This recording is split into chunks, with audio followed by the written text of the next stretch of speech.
தற்போது நம்ம வாழ்ற வாழ்க்கை எப்படிப்பட்டதா இருந்தாலும், அதுக்கு முழு பொறுப்பு யாருன்னு பார்த்தீங்க அப்படின்னா, நம்மள படைச்ச கடவுளோ அல்லது நம்மள சுத்தி இருக்கிற நபர்களோ கிடையாது.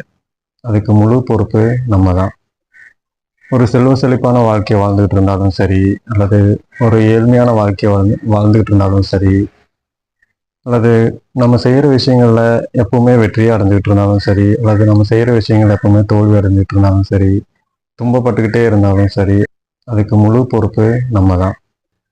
ஸோ அது என்ன, எப்படி அப்படிங்கிற டீட்டெயிலை நம்மளுக்கு கொடுக்கக்கூடிய புத்தகம் தான் ஜோசப் மார்ஃபி அவர்கள் எழுதின ஆழ்மனதின் அற்புத சக்திங்கிற புத்தகம்.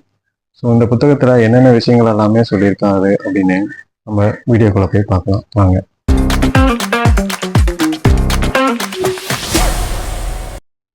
நம்மளோட வாழ்க்கையை நம்ம தான் உருவாக்கிக்கிறோம் அப்படின்னு சொல்லியிருக்காரு. அது எப்படி அப்படின்னா, நம்மளோட மனசு தான் இதை உருவாக்கக்கூடிய ஒரு மாபெரும் சக்தியாக அவர் குறிப்பிடுறாரு. அதாவது நம்ம மனசை ரெண்டாக பிரிக்கிறாங்க. ஒன்று வந்து உணர்மனம், அதாவது வெளிமனம், ஆங்கிலத்தில் கான்சியஸ் மைண்டுன்னு சொல்லுவாங்க. ரெண்டாவது வந்து ஆழ்மனம், ஆங்கிலத்தில் வந்து சப்கான்சியஸ் மைண்ட் அப்படின்னு சொல்கிறாங்க. இந்த வெளிமனம் எப்படி இயங்குது அப்படின்னு பார்த்தீங்க அப்படின்னா, வெளிப்புற விஷயங்களில் வந்து கவனிக்கிறதுக்காக இந்த வெளிமனம் யூஸ் பண்ணப்படுது. அதாவது இந்த நம்மளோட ஐம்புலன்கள் இருக்குது இல்லையா, கண், காது, மூக்கு, வாய், தொடு உணர்வு. இந்த ஐம்புலன்கள் மூலயமா இந்த வெளிமனதை வந்து சூழ்நிலையை அறிஞ்சிக்குது. தென் அதில் எது சரி எது தவறு அப்படிங்கிற விஷயங்கள் எல்லாமே தெரிஞ்சுக்கிறதுக்காக அது பகுத்தறிவு வந்து அதுக்கு உதவி புரியுது. இப்படிதான் இந்த கான்சியஸ் மைண்ட் வந்து ஒர்க் ஆகுது. அதுவே சப்கான்சியஸ் மைண்ட் பார்த்தீங்க அப்படின்னா, இது டோட்டலாக வந்து வேற மாதிரி. என்னன்னா, அது சூழ்நிலைகளை அறிஞ்சிக்கிறதுக்கு வந்து இந்த ஐம்புலன்களை வந்து யூஸ் பண்ணுறது கிடையாது. அதுக்கு பதிலாக அது எப்படி ஒர்க் ஆகுது அப்படின்னா, வெளிமனதில் நீங்கள் எது உண்மைன்னு உணர்வுபூர்வமாக நம்புறீங்களோ அந்த நம்பிக்கையின் அடிப்படையில் தான் ஆழ்மனது ஒர்க் ஆகிறதா இவர் குறிப்பிடுறாரு. அது மட்டும் இல்லாமல் நம்ம வாழ்க்கையில் நடக்கிற விஷயங்களை உருவாக்கக்கூடிய சக்தி யாருக்கு இருக்குது அப்படின்னா இந்த ஆழ் மனசுக்கு தான் இருக்குது. ஸோ இந்த வெளி மனசில் நீங்கள் எதோ உணர்வுபூர்வமாக உண்மையில நம்புறீங்களோ அந்த விஷயத்த ஆழ் மனது ஆட்டோமேட்டிக்காக வந்து வெளி உலகத்தில் பிரதிபலிக்க ஆரம்பிச்சிடும். ஸோ அப்படிதான் நம்மளோட வாழ்க்கையை நம்ம உருவாக்கிக்கிறத இவர் குறிப்பிடுறாரு. ஃபார் எக்ஸாம்பிள், நீங்கள் வந்து ஒரு 1 லேக் சம்பாதிக்கல அப்படின்னாலும், நான் மாதம் 1,00,000 ரூபா நான் சம்பாதிக்கிறேன் அப்படிங்கிற உணர்வுபூர்வமாக நீங்கள் நம்பும் பட்சத்தில் ஆழ்மனது என்ன பண்ணுது அப்படின்னா, அதுக்கான வெளி உலகத்தில் என்னென்ன வேலைகளை பேஸ் பண்ணணுமோ அதை பண்ணி நீங்கள் உண்மையாலுமே 1,00,000 மாதம் சம்பாதிக்கிறதுக்கான சூழ்நிலைகளை அது உருவாக்கி கொடுக்கும் அப்படின்னு சொல்கிறாங்க. வெளியே போகிறோம் அப்படின்னா, பூனை குறுக்க போயிடுச்சு அப்படின்னா இந்த காரியம் சரி வராது அப்படின்னு சொல்லுவாங்க. சொன்ன மாதிரியே சில நேரங்கள் அதாவது சரி வராமல் தான் போகும். காரணம் என்ன அப்படின்னா, நீங்கள் வெளி மனசில் காரியம் சரி வராது அப்படின்னு சொல்லி நீங்கள் நம்பினால, உணர்வுபூர்வமாக நம்பினால அந்த ஆள் மனசு என்ன பண்ணுது அப்படின்னா, அதற்கு ஏற்ற சூழ்நிலைகளை உருவாக்குது. இப்படி தான் வந்து பூனை குறுக்க போனால் சகனம் சரியில்லை, நல்லதே நடக்காது அப்படின்னு சொல்கிறாங்க இல்லையா. ஸோ இதுக்கெல்லாம் காரணம் இதுதான். இந்த ஆழ் மனசுல நம்மளோட கற்பனைக்கு எட்டாத, நம்மளால அளவிட்டு அறிய முடியாத அளவுக்கு சக்திகளும் ஞானமும் அறிவும் பொதிஞ்சு கிடக்கு. நம்மளுடைய வாழ்க்கையில எப்படிப்பட்ட பிரச்சனையா இருந்தாலும் அதை தீர்க்கக்கூடிய அறிவும் ஞானமும் இந்த ஆழ்மனதுக்கு இருக்கு. இந்த ஆழ்மனதானது நம்மளுடைய வெளிமனசு மாதிரி இது சரி அது சரி அது தவறு அப்படின்னு சொல்லிட்டு வாதாடுறதெல்லாம் கிடையாது. அதுக்கு என்ன விஷயங்கள் கொடுக்கப்படுதோ அதன்படி அது செயல்பட ஆரம்பிக்குது. நம்மளுடைய வெளிமனசு சிந்திக்கக்கூடிய எண்ணங்கள் நேர்மறையானதாக இருந்தது அப்படின்னா நம்மளுடைய வெளிப்புற வாழ்க்கையும் நேர்மறையானதாக மாற்றப்படுது. அதுவே நம்ம சிந்திக்கக்கூடிய எண்ணங்கள் எதிர்மறையானதாக இருந்தது அப்படின்னா இந்த ஆழ்மனசும் அதுக்கேற்ற மாதிரி நம்மளுடைய வெளிப்புற உலகத்தை எதிர்மறையானதாக மாற்றக்கூடியது. சுருக்கமாக சொல்லணும் அப்படின்னா நம்மளுடைய கான்சியஸ் மைண்ட், அதாவது இந்த உணர்வானது என்ன விதமான எண்ணங்களை சிந்திக்குதோ அது உணர்வாக மாற்றப்பட்டு ஒரு நம்பிக்கை வடிவில் ஆழ்மனசுக்கு கொடுக்கப்படுது. அந்த நம்பிக்கையை ஆழ்மனசானதை அப்படியே எடுத்துக்கிட்டு அது வெளிப்புற வாழ்க்கையில் அது உருவாக்க ஆரம்பிக்குது. இதுதான் இந்த ஆழ்மனசோட வேலை. இதன்படி பார்த்தோம் அப்படின்னா இந்த ஆழ்மனசுங்கிறது ஒரு வளமான நிலம் மாதிரி. இந்த வளமான நிலத்துல இறந்த காலத்துல நம்ம என்ன மாதிரியான சிந்தனைகளை விதைச்சோமோ அந்த தான் நிகழ்காலத்துல ஒரு மரமா விளைஞ்சு நிற்குது. நம்மளுடைய வாழ்க்கையில தற்போதைய சூழ்நிலை எப்படிப்பட்டதா இருந்தாலும், நம்மளுடைய எதிர்காலத்த வளமானதா மாத்தணும் அப்படின்னா, நம்ம இப்போது தற்போதைய சூழ்நிலையில நம்ம ஆழ் மனசுக்கு கொடுக்கக்கூடிய எண்ணங்கள் நேர்மறையானதாகவும், நல்லதாகவும் இருக்கும் பட்சத்துல, நம்மளுடைய எதிர்காலமும் நல்ல விதமா ஒரு மரமா வளர்ந்து நிக்கும் அப்படின்னு இவங்க சொல்றாங்க. அதாவது இது என்னால செய்ய முடியாது அப்படின்னு நம்பிட்டு இருக்கிற விஷயங்கள கைவிட்டுட்டு, இந்த விஷயங்கள என்னால கண்டிப்பா செய்ய முடியும் அப்படின்னு நம்புறது மூலியமா, கண்டிப்பா அத நம்பனால எதிர்காலத்துல செய்ய முடியும் அப்படின்னு சொல்றாங்க. இங்க நம்ம நினைவுல கொள்ள வேண்டிய விஷயம் என்னன்னு பார்த்தீங்க அப்படின்னா, உங்களுடைய ஆசைகள், விருப்பங்கள் எதுவா இருந்தாலும், அத உங்களுடைய ஆழ்மனதுக்கு சொல்லணும் அப்படின்னா, அது உங்களுடைய உணர்மனது மூலியமா தான் சொல்ல முடியும். ஆனா, உங்களுடைய உணர்மனது உங்களுடைய ஆசைகளையோ, அல்லது உங்களுடைய விருப்பங்களையோ நிராகரிக்கிறதுக்கான வாய்ப்புகள் இருக்கு. இது நடக்கும்பா, இது நடக்காது, இது இப்படி இருக்கு அப்படின்னு சொல்லிக்கிட்டு சந்தேகத்தாலேயோ அல்லது பய உணர்வாலேயோ உங்களுடைய உணர்மனதானது உங்களுடைய ஆசைகளையும், விருப்பங்களையும் நிராகரிக்கிறதுக்கான வாய்ப்புகள் இருக்கு. எனவே, நீங்க ஒரு கட்டளைய ஆழ்மனதுக்கு குடுக்குறீங்க அப்படின்னா, அத குடுக்குறப்ப இந்த சந்தேக உணர்வு, பய உணர்வு இது எல்லாத்தையும் ஒதுக்கிட்டு குடுக்கறது சிறந்த வழியா இருக்கும் அப்படின்னு சொல்றாங்க. ஏன்னா, உங்களுடைய ஆழ்மனது எதிர்மறையால விவாதம் செய்யாது. நீங்க எது சரின்னு நம்புறீங்களோ, அது தவறான ஒரு விஷயமா இருந்தாலும் சரி, அத அப்படியே எடுத்துக்கிட்டு, அது நிஜ வாழ்க்கையில நடக்கிறதுக்கு என்னென்ன விஷயங்கள் எல்லாம் செய்யணுமோ, அது ஆழ்மனது செய்யும். ஸோ, உங்க வாழ்க்கையில வேடிக்கையா கூட எதிர்மறையான விஷயங்கள சிந்திக்காதீங்க அப்படின்னு இவங்க சொல்றாங்க. அது உங்களோட ஆழ்மனதும் அது வேடிக்கையான விஷயம் அப்படின்னு சொல்லிக்கிட்டு அதுக்கு எதுவுமே தெரியாது. நீங்க அது நம்புனீங்க அப்படின்னா, அது அப்படியே செஞ்சிரும் அப்படின்னு. நம்மளுக்கோ அல்லது நம்மள சார்ந்த ஒருத்தருக்கோ உடம்பு சரியில்ல அப்படின்னா, மசூதிக்கு போனோம்னா ஒரு தாயத்து மந்திரிச்சு குடுப்பாங்க. அத கட்டுனோம் அப்படின்னா, நம்மளுடைய உடல்நிலை வந்து சரியாயிடும். அதே மாரி நம்மளுக்கு ஒரு பிரச்சனை அப்படின்னா, கோயிலுக்கு போனோம் அப்படின்னா, பூசாரி ஒரு மந்திரிச்ச எலுமிச்சை பழத்த குடுத்து, "இது உங்க வீட்ல வைங்க, உங்க பிரச்சனை சால்வ் ஆயிரும்ன்னு" சொல்லுவாங்க. அதே மாரி கொண்டு போய் வந்து வச்சோம் அப்படின்னா, சில நேரங்கள்ல நம்மளுடைய பிரச்சனைகள் சால்வ் ஆயிரும். இதுக்கெல்லாம் காரணம் என்ன அப்படின்னு கேட்டீங்க அப்படின்னா, அந்த நோய் சரியாயிரும் அப்படின்னும், அல்லது நம்மளுடைய பிரச்சனை சரியாயிடும் அப்படின்னு நம்ம நம்புறது மூலியமா, அத நம்மளுடைய ஆழ்மனது உருவாக்கி கொடுக்குது. ஸோ இதுக்கு பின்னாடி வேலை செய்யறது எதுன்னு பார்த்தீங்க அப்படின்னா, இந்த ஆழ்மனது தான் அப்படின்னு இந்த புத்தகத்தோட ஆசிரியர் சொல்றாரு. ஓகே. இது எப்படி வேலை செய்யுது அப்படின்னு பார்த்துட்டோம். அதே மாரி நம்மளுடைய உணர்மனது மூலியமா தான் நம்மளோட ஆசைகளையோ, விருப்பங்களையோ ஆழ்மனதுக்கு குடுக்கணும் அப்படிங்கிறதையும் இந்த புத்தகத்த ஆசிரியர் சொல்லியிருக்காரு. அதை எப்படி செய்யணும் அப்படிங்கிற விஷயத்தையும் சொல்லியிருக்காரு. அது என்ன அப்படின்னா, அரை தூக்க நிலையில நீங்க உங்களுடைய கட்டளைகள உங்களுடைய ஆழ்மனதுக்கு குடுக்குறப்ப, அது நிறைவேத்துறதுக்கான வாய்ப்புகள் இருக்கிறதா இவர் குறிப்பிட்டிருக்காரு. அதாவது நீங்க தூங்க போற நேரம்.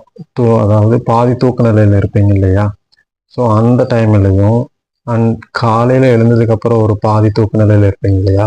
2 நேரங்கள்லயும் உங்களுடைய ஆசைகள நீங்க தொடர்ந்து ஒரு கட்டளையா தினசரி குடுத்துக்கிட்டே வர்றது மூலியமா, அது கண்டிப்பா ஒரு நாள் நிறைவேறும். அப்படி சரி இந்த புத்தகத்துடைய ஆசிரியர் குறிப்பிட்டிருக்காரு.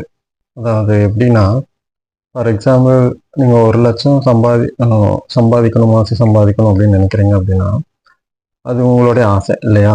ஸோ இந்த ஆசைக்கு ஃபர்ஸ்ட்டு ஒரு உருவம் குடுங்க. உங்க மனசுல நான் 1,00,000 வந்து நீங்க மாச வருமானமா சம்பாதிச்சுட்டு இருக்கிற மாரி நெனச்சுக்கோங்க. அதாவது அது ஒரு காட்சியா நெனச்சுக்கிட்டு, அந்த காட்சி ஆல்ரெடி நடந்து முடிஞ்ச மாரி ஃபீல் பண்ண ஆரம்பிங்க அப்படிங்கிறேன். அதாவது அந்த காட்சிய ஒரு உணர்வா மாத்துங்க. அந்த ரூ. 1,00,000 சம்பளம் வாங்குறப்ப நீங்க எப்படி உணர்வீங்களோ, ஸோ அந்த உணர்வ கொண்டு வாங்க அப்படின்னு சொல்றாங்க. அந்த உணர்வு கொண்டு வந்துட்டு, இந்த 1,00,000 எனக்கு கிடைச்சதுக்கு நன்றின்னு சொல்லிட்டு, அதோட அந்த நன்றி உணர்வையும் வெளிப்படுத்த சொல்றாங்க. இப்படி பண்றப்ப என்ன ஆகும் அப்படின்னா, இந்த நன்றி உணர்வு கொண்ட இதே என்னன்னா, ஆக்கப்பூர்வமான ஒரு பிரபஞ்சத்த மிக அருகாமையில கொண்டு வரதா, ஈர்க்கிறதா சொல்றாங்க. ஸோ இந்த விஷயத்த காலையில தூங்கி எழுந்ததனுடைய அந்த அரை தூக்க நிலை நைட்டு தூங்க போறப்ப இருக்கக்கூடிய அந்த தூக்க நிலையில தினசரி ஒரு கட்டளை வடிவுல சொல்லிக்கிட்டு வரீங்க அப்படின்னா, அது உணர்வுபூர்வமா உணர்ந்து நன்றி உணர்வு செலுத்திக்கிட்டே வரீங்க அப்படின்னா, கண்டிப்பா அது ஒரு நாள் நிச்சயம் நிறைவேறுதா இந்த புத்தகத்தோடைய ஆசிரியர் குறிப்பிடுறாரு. இந்த ட்ரிக்க நம்மளுடைய நோய்களை குணப்படுத்தவும் பயன்படுத்தலாம் அப்படின்னு குறிப்பிடுறாங்க. அதாவது நம்மளுடைய ஆழ் மனசுல நம்ம ஆல்ரெடி இறந்த காலத்தில் கொடுக்கப்பட்ட தவறான நம்பிக்கை, பயம், எதிர்மறை பதிவுகள் இதெல்லாம் வெளிப்புற சூழ்நிலைகளோட சேர்ந்து ஒரு நோயா நம்மளுக்குள்ள உருவாகி இருக்கும். ஸோ இந்த நோய்களை நம்மளுடைய ஆழ்மனதை பயன்படுத்தியும் குணப்படுத்தலாம் அப்படிங்கிறாங்க. ஸோ நம்மளுக்கு இப்போ இருக்கிற அந்த நோய் ஆல்ரெடி குணமாயிடுச்சு, பரிபூர்ணமாக குணமாகி நம்ம அதுலேருந்து வெளியே வந்துட்டோம் அப்படின்னு உணர்வுபூர்வமாக நம்பும் பட்சத்தில் அது கண்டிப்பாக நம்மளுடைய நோயை குணப்படுத்தும் அப்படின்னு இந்த புத்தகத்துடைய ஆசிரியர் குறிப்பிடுறாரு. அதுக்காக ட்ரீட்மெண்ட் எடுக்கக்கூடாது அப்படிங்கிறது இல்லை, ட்ரீட்மெண்ட்டை எடுத்துக்கோங்க. சைட் பையில் நான் முழுசாக குணமடைஞ்சிட்டேன் அப்படின்னு ஒரு நம்பிக்கையாக இருக்கும் பட்சத்தில் அது கண்டிப்பாக குணப்படுத்தப்படும் அப்படின்னு சொல்லியிருக்காங்க. அதுக்கான நிறைய எக்ஸாம்பிள்ஸும் இந்த புத்தகத்தில் கொடுத்துருக்காங்க. முடிஞ்ச இந்த புத்தகத்தை வாங்கி படிங்க. அடுத்துதான் செல்வத்தை ஈர்க்கக்கூடிய வழிகளை அவர் குறிப்பிட்டிருக்காரு. அதுக்கு உங்களோட ஆழ் மனசை நீங்கள் நம்ப வைக்கணும் அப்படின்னு சொல்லியிருக்காங்க. ஒரு பனிச்சரிவு எப்படி கட்டுப்பாடு இன்றி சரிஞ்சு வருதோ அது மாதிரி எந்த ஒரு கட்டுப்பாடும் இல்லாமல் பணமானது உங்களை நோக்கி பாய்ந்தோடி வரதாகவும், நீங்கள் உங்களோட ஆழ் மனசை நம்ப வைக்க பட்சத்தில் அது எப்போதும் உங்களுக்கு தொடர்ந்து செல்வத்தை உங்களை நோக்கி வர வச்சுக்கிட்டே இருக்கும் அப்படின்னு சொல்கிறாங்க.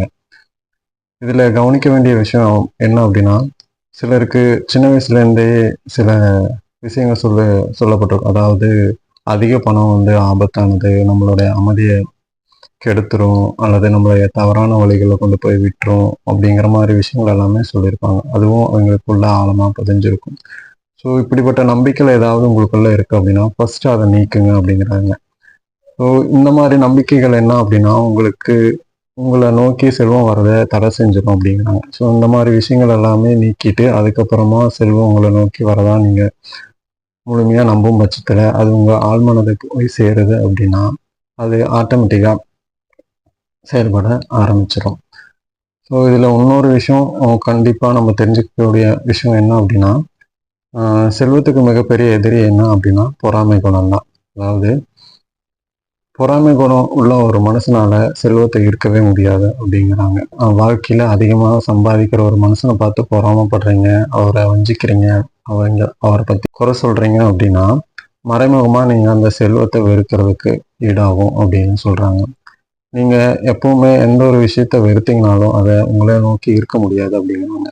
ஸோ இப்படி உங்களை விட வளர்ச்சி அடைகிற ஒரு நபரை பார்த்து பொறாமப்படுறீங்க அப்படின்னா நீங்கள் மறைமுகமாக அந்த செல்வத்தை வெறுக்கிறீங்க அப்படின்னு தான் அர்த்தம். அதுக்கு பதிலாக நீங்கள் யாரை பார்த்து பொறாமப்படுறீங்களோ அவங்க இதை விட இன்னும் அதிகமாக சம்பாதிக்கணும் அப்படின்னு நீங்கள் நம்புறீங்க அப்படின்னா உங்களுடைய அந்த வெறுப்பு குணத்துல இருந்தே உங்களால் விடுபட முடியும் அப்படின்னு சொல்கிறாங்க.